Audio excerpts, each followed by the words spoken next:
Does anybody have donkeys? Yeah? Yes? Ah. And tell me a bit about your donkeys. Do you have horses as well? Yeah. Yeah? And so how are the donkeys compared to the horses? Well, one of our donkeys thinks it's a horse. Okay. And they protect the herd. But they're different. Yeah. Just different. They are different, aren't they? And your donkeys? He was born at my place. The lady next door said there's a goat, and it wasn't a goat. Uh-huh. It was him, and so he is now 24 years old and never been asked to do anything except be himself.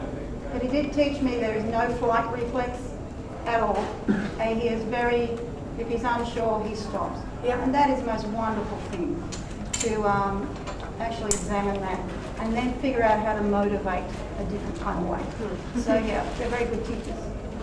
Very expressive, very naughty, very destructive with other people's rights.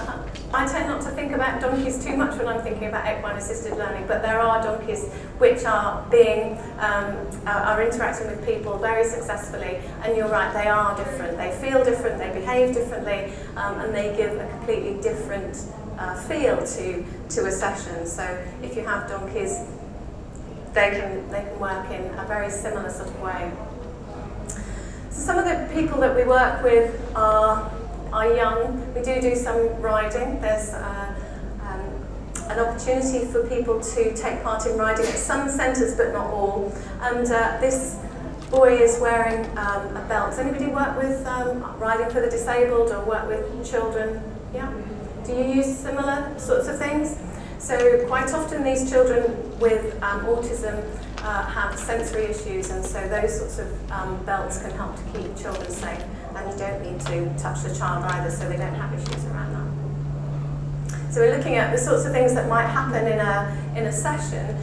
For these sorts of children, they wouldn't necessarily be working on qualifications, but what we would do would be putting together something like a photo book for them, so that at the end of their time they can have reminders of the things that they've been doing with their horses.